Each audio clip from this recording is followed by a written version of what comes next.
Years ago, for the first time in human history, the number of people on Earth over the age of 65 surpassed the number of children under the age of 5. That quiet tipping point is now an earthquake. Dozens of countries are now shrinking. Some are losing the equivalent of an entire city's worth of people every single decade. The reasons why are complex and urgent. There is, in case you hadn't noticed, a plan to reduce the world's population by 9/10. Think what that represents. That's billions of people.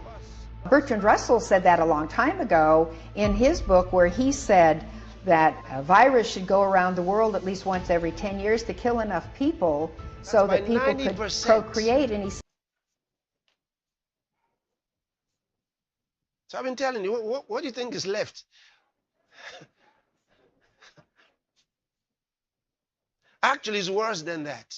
Actually, it's worse. They were having a debate over it. It's actually, the record is actually worse than that. I just wanted you to hear. He didn't say 1/10, 9/10. It's actually worse than that. Watch. And urgent. There is, in case you hadn't noticed, a plan to reduce the world's population by 9/10. Think what that represents. That's billions of people.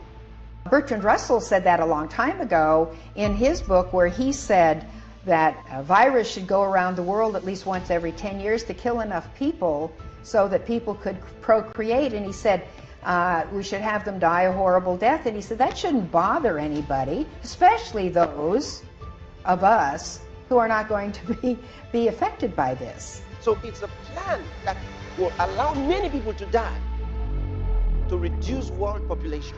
The aim of the depopulation plan is to gain control of the world, set up a world government, and lead us via the horrors of net zero into the wilderness of the Great Reset. And they're doing it in many, many ways. And one of the many ways they seek to advance their depopulation agenda is through an evil plan to vaccinate the entire world. Vaccines in general are meant to kill. They are not safe, they are not effective, they do not work. They don't work at all. The vaccines that Pfizer give out, I did say the vaccines were tested. They were tested to be sure they would harm. And his vision is the annihilation of billions of people in what they call population management.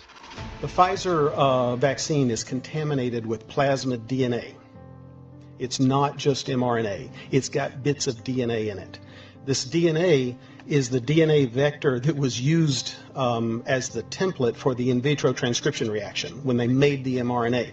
So this DNA could be causing some of the rare but serious side effects like death from cardiac arrest. So there's a lot of cases now of people having suspicious death after vaccine. This DNA can and likely will integrate into the genomic DNA of cells that got transfected with the vaccine mix. This is just the way it works. We do this in the lab all the time. We take pieces of DNA, we mix them up with a lipid complex like the Pfizer vaccine is in. We pour it onto cells, and a lot of it gets into the cells, and a lot of it gets into the DNA of those cells. So that's why I'm kind of alarmed about this DNA being in the vaccine. It's different from RNA because it can be permanent. And it could cause a sustained autoimmune attack toward that tissue. It's also a very real theoretical risk of future cancer in some people. Depending on where in the genome this foreign piece of DNA lands, it can interrupt a tumor suppressor or activate an oncogene. 40 minutes after I took that shot, I felt like I was on fire inside. Like fire from within. Like my skin was on fire from head down to my toes. Kind of if somebody's pricking you with little knives all over your body at the same time. My knees started buckling. I couldn't stand up. I fell to the ground and I went unresponsive. I was on the floor convulsing. Within 3 hours, I was in the hospital. My left side just drooped. You could see my whole left side of my face would droop. I still can't smile. And then I started having a seizure. Have you ever had seizures before? No, I'm previously healthy. My blood sugar was over 1,400. My organs were failing. They told my husband I wasn't going to make it. You know, they were like, how long has she been diabetic? And he's like, never. Like, she's not a diabetic. My throat is tingling and I'm covered in hives. She says we can't give her intravenous Benadryl, we can't give her intravenous steroids because it will stop the vaccine from working. It was never intended to cure, not to see whether it will protect. It was never intended to protect. From the very beginning of its idea, it was intended to kill. The fact is, these are life-shortening injections. Everyone who gets shot after shot after shot of these COVID shots is shortening their life with each and single injection. These are the most toxic medical agents put into human beings in history, because this shot was designed to cross into the ovary barrier. This shot was designed to cross into the brain barrier. This shot was designed to go everywhere. And that's why people are dying in such strange circumstances, unexplained circumstances, but the numbers are horrific. I knew they were killing people. I knew they were killing people in the hospital. I would cry myself to sleep at night, even thinking about giving my speech today. Sorry. There was so much death. It was almost unbearable. Hospitals became the place where people go to die instead of the place where people go to get better. They separated newborns from their moms. They let people die alone without being able to say goodbye. They drugged them and they strapped them down, and people died without being able to say goodbye to their family. Some of them just got a phone call, and that had never happened before the COVID protocol rolled out in 2020. So yeah, when they say they killed people, I agree with them. Is the population going to get so big that feeding everybody and maintaining the environment is going to be impossible? Here we can see a chart that looks at the total world population over the last several hundred years. And at first glance, this is a bit scary. We go from less than 1 billion in 1800, and then 3, 4, 5, 6, and 7.4 billion where we are today is happening even faster. So Melinda and I wondered whether providing new medicines and keeping children alive, would that create more of a population problem? What we found out is that as health improves, families choose to have less children. And this effect is very, very dramatic. We find that in every country of the world, this is repeated. The population growth goes down as we improve health. So we've taken that chart that shows the global population growth, and we've actually extended it out all the way to 2100. Right? Yes. Population goes down. The healthier people are, the less prone to having children they are. What a foolish idea, you know. But you know, he says it, and then those who are just listening, they go, yes, yes. They don't have to think. He was thinking for them. He was thinking for them. Go ahead. So Melinda and I wondered whether providing new medicines and keeping children alive, would that create more of a population problem? What we found out is that as health improves, families choose to have less children. And this effect is very, very dramatic. We find that in every country of the world, this is repeated. The population growth goes down as we improve health. So we've taken that chart that shows the global population growth, and we've actually extended it out all the way to 2100. And we can see that instead of continuing, it actually flattens out. Another way to see that is through this rate of population growth. And you can see that in the 60s, that reached a pretty high number, over 2% per year, and it's now come way, way down. Now, 11 billion people, still a lot, but the good news is that the faster we improve health, the faster family size goes down. So here's the problem. He's a proponent of population reduction through infertility or mass killings. And so I'm asking you, somebody who says the world population needs to be brought closer to zero, reduced by the billions around the world. If he's producing vaccines, you want to use them? Come on. Behind the smiling faces of these philanthropic organizations lies a deception that has led nations to blindly embrace these so-called vaccines. And now, more than ever before, the evidence is clear. There has been an alarming reduction in global population. South Korea went from a miracle economy to the world's most extreme case of population decline. For several years running, it has recorded the lowest total fertility rate on the planet. The latest figure was a shocking 0.72.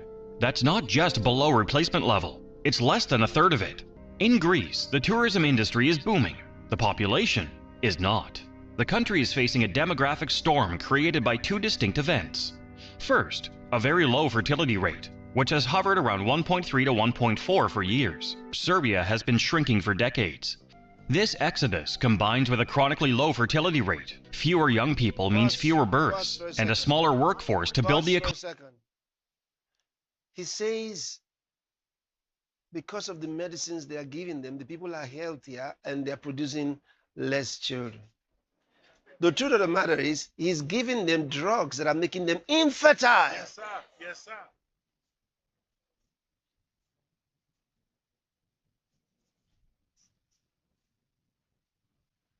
So they're not refusing to have children or deciding not to have children because they are healthier. No, they're taking the medicines from those people, like him, and becoming unable to produce children. So all those countries that we just talked about, that's going to mention some of them, all those countries where their populations are going down, the two major things you have there, vaccines and GMO foods. These are the two ways they're getting into the bodies and rendering them infertile. They can't have children. The populations are dwindling.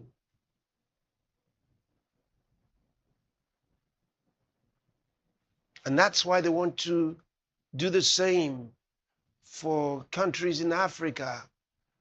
In fact, they have a special project for Africa, a very special project, specially formulated vaccines to move faster, to make things faster. But the Africans are like, they're like dogs. They sniff the thing and they, no way. They say, no way. So it's not working. Thank God, thank God. Thank God, thank God. All right, let's see the rest of it. This exodus combines with a chronically low fertility rate. Fewer young people means fewer births and a smaller workforce to build the economy that might convince the next generation to stay. Bosnia and Herzegovina. The country has struggled with a natural population decrease, more deaths than births. Japan was the pioneer. It was one of the first major countries to experience population aging and decline. Now, that decline is accelerating. For years, its total fertility rate has been near or below 1.3, among the world's lowest for a large nation. The country has a record share of citizens over 65.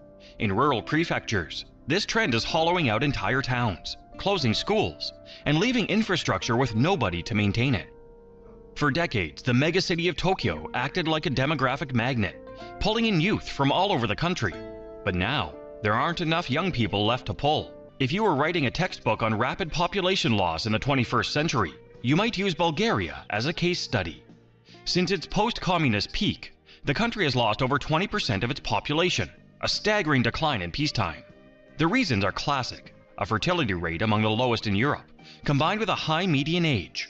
Bulgaria remains one of Europe's fastest shrinking states. In Germany, the fertility rate dropped to 1.35 children per woman, the lowest since 1994, which came off the back of a recession period. Researchers clearly said the only reason why the population didn't shrink last year was because of migration. Migration also slowed the population decline in Italy, but not enough to prevent a decrease. Italy's 2024 birth rate was 1.18, a record low. For every 1,000 people, only 6 babies were born, while 11 people died. In neighboring France, which is traditionally one of Europe's most fertile nations, numbers are also dropping fast. Its fertility rate in 2024 at 1.62 was the lowest since the end of the First World War. Even the wealthy northern European countries are suffering a decline in births, with Finland notably reporting the lowest fertility rate since 1776. Poland holds one of the bottom spots with only 1.1. England and Wales represent an exception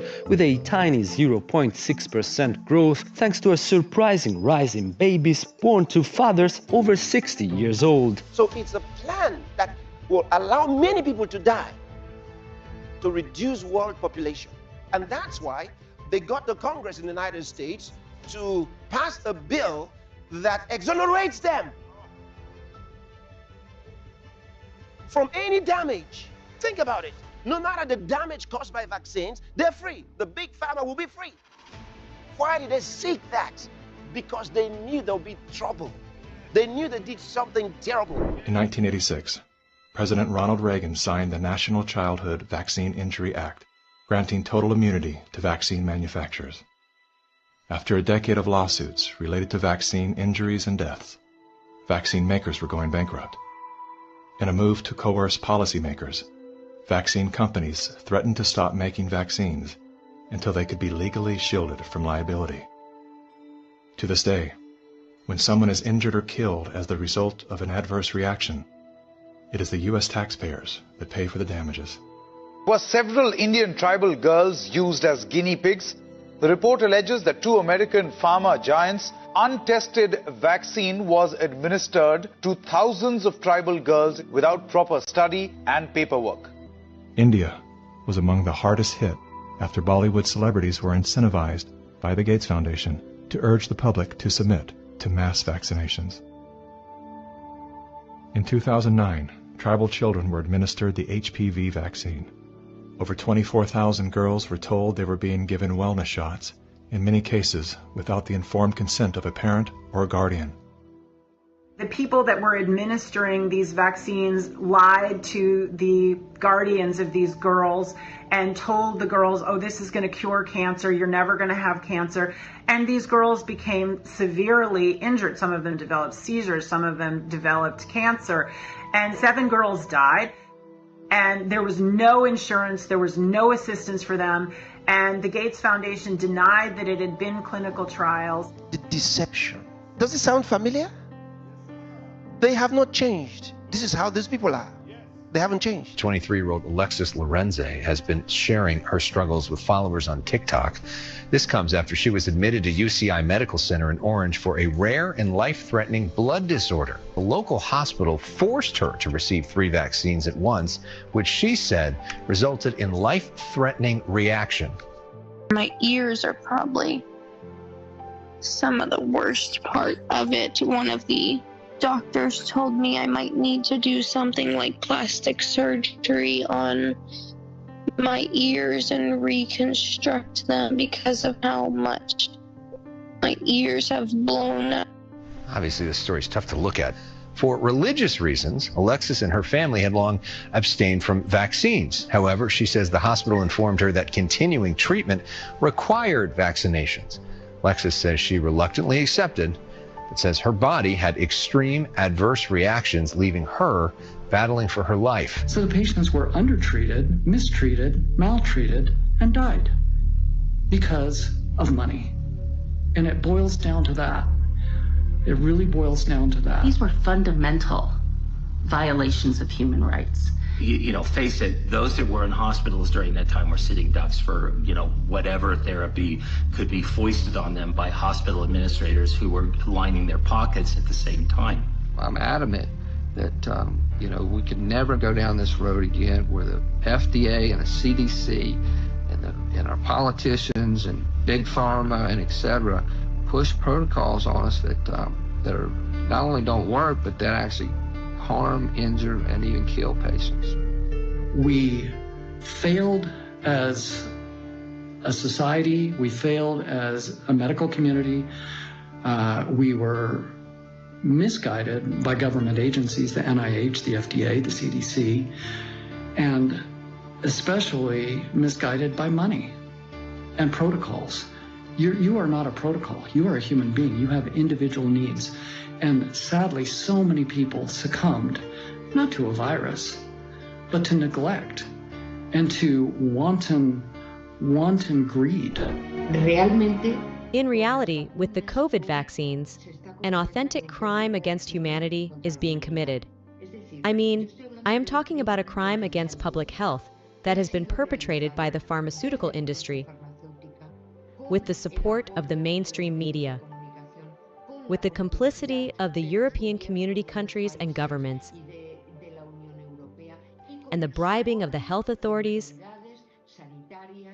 hospital directors, medical societies directors, science societies, etc. This vaccine campaign, it will go down as the biggest scandal in medical history, and moreover, it will be known as the biggest crime ever committed on humanity. Be sure of this. The wicked will not go unpunished, but those who are righteous will go free.